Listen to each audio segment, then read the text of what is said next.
E aí pessoal, tudo bem com vocês? Aqui quem falou tá trazendo mais um vídeo comentado para vocês, pessoal, e nesse vídeo para a gente falar um pouquinho a respeito do empate entre Sport e São Paulo, válido pela 20ª rodada, que, meus amigos, foi de fato um grande jogo, né? O São Paulo conseguiu buscar o resultado e a gente vai falar um pouquinho sobre essa partida, não sendo, é claro, pedindo muito a ajuda e a colaboração de todos vocês para deixar o like, inscrição no canal e não se esqueçam também de me seguir nas redes sociais aqui abaixo desse vídeo. É super importante e me ajuda demais, tá certo? Bom, sem enrolação, então, simbora, pessoal, falar um pouquinho sobre a partida que pro Sport ficou uma sensação de que poderia ser diferente e pro São Paulo um sentimento de... Não dá para dizer que é missão cumprida, você ir lá tentando apenas um ponto, mas conseguiu ao menos ali diminuir o prejuízo que poderia ser com uma derrota, essa que poderia representar a primeira vitória do Sport nos seus domínios no Brasileiro. Bom, o São Paulo foi a campo, como já era de se esperar, o elenco praticamente todo reserva, com exceções do Alan Franco e Sabino, né? Até porque o São Paulo não tem zagueiros, então precisa por vezes escalar os titulares.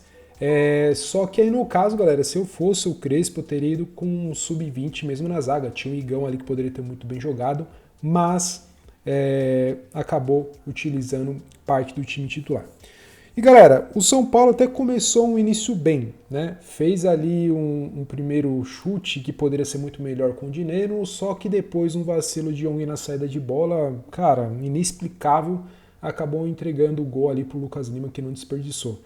E galera, não adianta você falar que é um jovem jogador, tá estreando agora. Cara, principalmente quando você tá estreando, você tem que saber que tem que fazer arrozinho com feijão bem feito. Não, resolveu inventar moda, jogou literalmente a bola no pé do jogador, ele conseguiu fazer o gol e dar números iniciais. E nisso o Sport foi crescendo, teve algumas oportunidades ali, só que o São Paulo conseguiu recuperar os ânimos ali e equilibrar também a partida. Teve um chute ali com o Rodriguinho, numa falta, e depois um chute com o Pablo Maia. E os atacantes pouco participaram, pessoal. O Dineno é uma contratação inexplicável que está no São Paulo. Pode muito bem melhorar depois com o tempo? Pode, mas é um cara que veio para o São Paulo inexplicavelmente. Eu parto do princípio que não é pelo fato de você não ter grana que você vai contratar qualquer um. Ele era terceiro reserva do Cruzeiro, não vinha nem sendo utilizado, mas São Paulo quis lá e contratar o cara para jogar no time. É um cara que não rende, tá? Um cara que, beleza, não vem tendo oportunidades, mas é um cara que visivelmente ali para a posição dele, que é um centroavante, não tem mobilidade, pouco se apresenta o jogo. O André Silva a gente reclama bastante, beleza, mas é um cara que ainda consegue dar uma movimentação ali no ataque, é caneludo, beleza, mas o Dineno nem isso é. Hoje ficou provado, então não vou mais reclamar do André Silva, porque, cara, Dineno impressionante. E o primeiro tempo foi bem abaixo. No segundo tempo, né, o Sport fez o segundo gol com o Derek Lacerda, abriu os 2-0, 5 minutos do primeiro e 5 minutos no segundo. E aí, meus amigos, depois o Crespo começou a fazer algumas mexidas, né? Entrou ali o André Silva no lugar do Dineno, o Henrique Carmo, que jogou muita bola no lugar do Ferreira, o Lucas Moura também, que a gente já vai falar sobre ele. Então, o Crespo começou ali fazer algumas mudanças. É um cara que você nitidamente vê que ele não aceita derrota, ele quer buscar alternativas, não é o cara que espera mexer faltando 10, 15 minutos para o final do jogo, não. Ele foi mexendo, foi colocando e o time melhorou bastante, tá? O Henrique Carmo deu uma dinâmica muito bacana.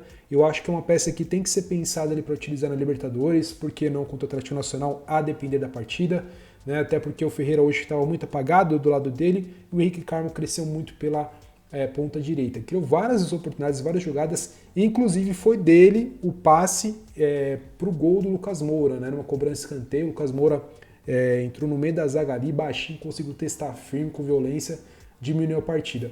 E o São Paulo, galera, começou a macetar os caras, começou a crescer, pressionar.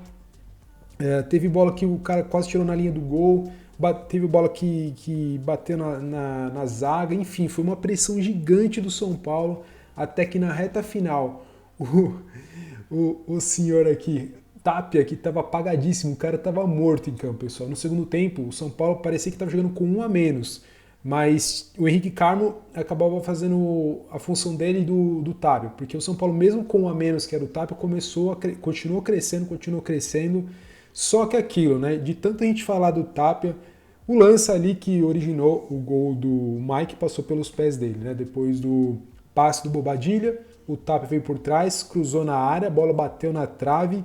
Eu não lembro quem que chutou e depois um rebote o Mike deu um tirombaço ali de fora da área que pegou na parte da zaga e entrou pro fundo da rede. São Paulo conseguiu ali fazer o 2-2.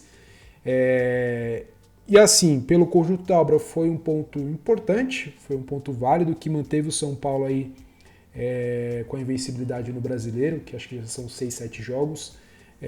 Então foi um ponto importante na circunstância, mas que se você analisar, se não fosse erro do Young lá atrás, a gente poderia ter sido com os 3 pontos, né?